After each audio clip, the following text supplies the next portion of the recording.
अरे! मेरा बच्चा तो मेरी कोई बात ही नहीं सुनता, वो ज़िद्दी होने लगा है। देखो, मेरी और मेरे बच्चे की इमोशनल बॉन्डिंग तो कितनी कम हो गई, कितना स्वार्थी हो गया, कुछ सोचता ही नहीं है पेरेंट के बारे में। कैसे मैं अपने बच्चे का इस कॉम्पिटिशन वाले टाइम पे ग्रोथ के ऊपर, ओवरऑल डेवलपमेंट के ऊपर ध्यान दूँ? राइट। कुछ ऐसे ही क्वेश्चंस, कुछ ऐसे ही सवाल आते हैं ना आपके माइंड पे, और कुछ ऐसी ही प्रॉब्लम्स, कन्फ्यूज़न में आप रहते हैं। यस, अगर ऐसा ही है तो ये वीडियो है आज आपके लिए। आज मैं आपके साथ शेयर करने वाली हूँ 3 मैजिकल फार्मूला जो आपकी इन प्रॉब्लम्स के ऊपर काम करेगा। So hello everyone, welcome back here again in my channel be with Beeno. तो आज के इस वीडियो में मैं आपसे शेयर करने वाली हूँ 3 ऐसे मैजिकल टिप्स या फार्मूला आप कह लीजिए, जो श्योरली अगर आप फॉलो करते हैं तो आपको बहुत हेल्पफुल रहेगा for the overall growth and development of your kids. तो ये चीज़ें मैं आपसे शेयर कर रही हूँ being a mother and being a teacher.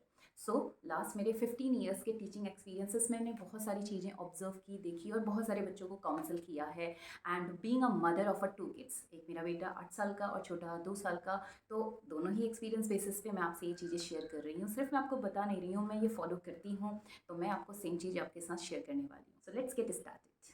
तो ये 3 मैजिकल वर्ड हैं, caring, sharing and daring. Right. तो इन तीनों को आप अगर कोऑर्डिनेट करके चल रहे हैं तो ऑब्वियसली आप एक अच्छा रिजल्ट देखेंगे। तो सबसे पहले बात करते हैं केयरिंग। केयरिंग के लिए बेस्ट टाइम होता है मॉर्निंग टाइम। तो मॉर्निंग जब आप अपने बच्चे को उठा रहे हैं तो बहुत प्यार से उसे सहला के उठाइए। ऑब्वियसली पेरेंट्स ऐसा करते हैं, लेकिन जब तक बच्चा 2 साल का है, 3 साल का है, उसके बाद उन्हें लगता है कि बच्चा बड़ा हो गया है। बट ऐसा नहीं है। बच्चा, आप जब तक आप उसे उठाते हैं मॉर्निंग, तो उसे अभी उठ जाओ, देर हो गई, स्कूल जाने को देर हो रही है, और इस तरह से बहुत हाइपर होकर के उठाएंगे तो एक नेगेटिव इम्पैक्ट जाता है ना। तो बेटर इज दैट बच्चे को जो फर्स्ट मॉर्निंग केयर आपका टाइम होना चाहिए केयरिंग वाला। तो मॉर्निंग जब आप उसे उठा रहे हैं, बहुत प्यार से हक करके और रिलैक्स होकर, I am sharing the video hair, my personal experience और जो मैं फॉलो करती हूँ रियल में। और एक टिप मैं और आपको साथ में दूंगी, क्योंकि मैं आज देखूँ, जब आप बच्चे को उठाते हैं तो प्यार से उसके सर पे एक बार हाथ फेर करके गायत्री मंत्र का जाप करते हुए उसे उठाइएगा, तो उसे इंटेलेक्चुअल सपोर्ट मिलेगा। तो ये केयरिंग टाइम होता है मॉर्निंग वाला। तो बच्चे को बहुत प्यार से सहलाते हुए, उसे एक प्यारा सा हक देते हुए और अच्छी सी मॉर्निंग की शुरुआत। तो मॉर्निंग के 5 से 10 मिनट, चाहे आप कितने भी बिजी हैं ना, तो 5 मिनट निकालना है, क्योंकि सब कुछ बच्चों के लिए ही तो कर रहे हैं। तो 5 मिनट निकालना बहुत ज़रूरी है। ये आप फॉलो करिए morning caring time. So first is caring. तो ये बहुत ज़रूरी है, और morning time is best for this care giving formula, जिसे आप कह सकते हैं जादू की झप्पी। And second magical method is sharing.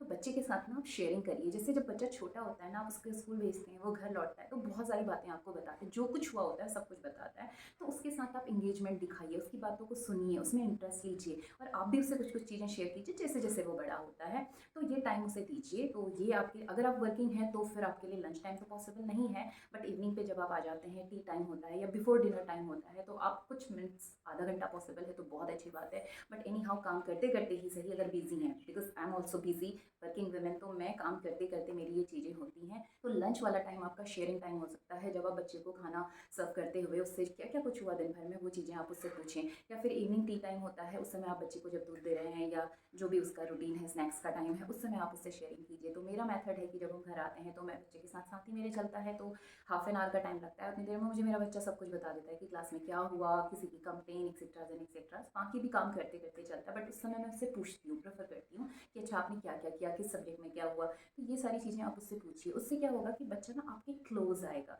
So instead of sharing to other one, वो आपसे शेयर करना प्रेफर करेगा। तो अगर कुछ गलती उससे हो भी जाती है तो सडन रिएक्ट मत करिए, चिल्लाइए मत उस पर, पहले उसकी बात को सुनिए। फर्स्ट टाइम, सेकेंड टाइम, हाँ रिपीटेशन होता है तो तब थोड़ा सा स्ट्रिक्ट होना भी ज़रूरी है। ऑब्वियसली बच्चे को डांटना पड़ता है कई जगह पर, बट डांटने के साथ ना उसको काउंसिल करके अपने पास बिठा के प्यार से चीज़ों को बताना बहुत ज़रूरी है।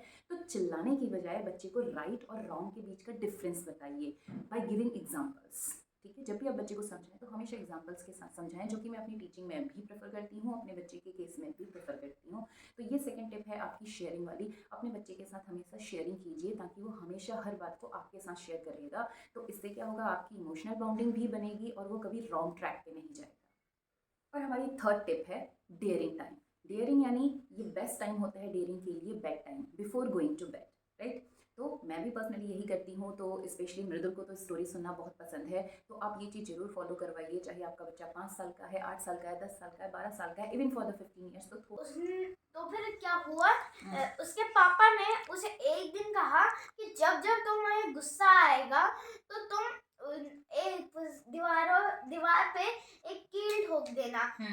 तो फिर उसने गिनी, तो वो उसने जब गिनी तो फिर उसे गुस्सा तो फिर मतलब जब बाद में उसने देखा तो दीवार पूरी कीलों से भर गई है। हाँ और फिर जब बोला है कि जब गुस्सा शांत हो जाएगा तो कीले निकाल निकाल देना। देना। और थोड़ा सा टाइम उसको बिफोर गोइंग टू बेड वाला टाइम उसके साथ जरूर शेयर करिए। और जब बच्चे छोटे होते हैं तो तब ये वाला टाइम बहुत एसेंशियल है, क्योंकि बच्चा जब सोने के लिए जा रहा है तो उसके माइंड में वो सारी स्टोरीज चलती हैं। तो उस समय आपका वो डेयरिंग टाइम होना चाहिए, यानी उसको आप मोटिवेशनल स्टोरीज सुनाइए, इंस्पायरिंग स्टोरीज सुनाइए। आप अपनी पर्सनल लाइफ के रियल एग्जाम्पल्स उसके साथ शेयर कर सकते हैं। जैसे हम लोग भी ये चीज़ें शेयर करते हैं मृदुल के फादर या हम, कि हमारा भी जो पास रहा था बहुत अच्छा नहीं था। हमने काफ़ी स्ट्रगल किया था, तो फिनेंशियली क्राइसिस भी हमारे साथ थे। तो ये चीज़ें हम उसको शेयर करते हैं कि देखो बेटा, हमारे पास तो था नहीं, हम पैदल जाते थे, कैसे कैसे करते थे, ये सारी चीज़ें हम उसको शेयर करते हैं। तो आप बच्चे को मोटिवेशनल स्टोरीज बताइए, पर्सनल एक्सपीरियंस आप उसके साथ शेयर कीजिए। Daring time before going to bed वाला टाइम होना चाहिए बच्चे के लिए, डेयरिंग टाइम, जिसको माइंड में रख करके वो सोए और एक कुछ करने की भावना के साथ, एक स्पिरिट के साथ वो मॉर्निंग फिर से उठे।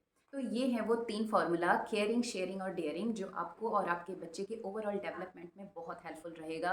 क्योंकि स्टडी के अलावा भी बच्चे के साथ काफ़ी सारे ओवरऑल डेवलपमेंट की बात जब हम करते हैं तो बच्चे का emotional development, social development, psychological development, ये सारी चीज़ें भी बहुत ज़रूरी हैं। अदरवाइज़ आज की स्टडी के बेसिस पे तो बच्चा सिर्फ मशीन बन जाता है। और बच्चे में जब ये सारी अच्छी आदतें आप डालेंगे तो एक पीरियड बाद ये उसकी हैबिट में ऐड हो जाएगा और फिर ये उसके संस्कार बन जाएंगे।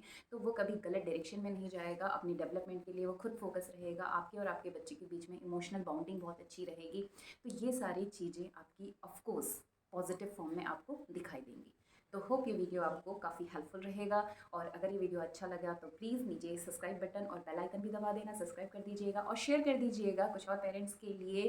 This is from a side of a mother and from a side of a teacher. So मिलते हैं दोबारा ऐसे ही कुछ और वीडियोस के साथ। तब तक के लिए stay tune with be with Beeno. तब तक के लिए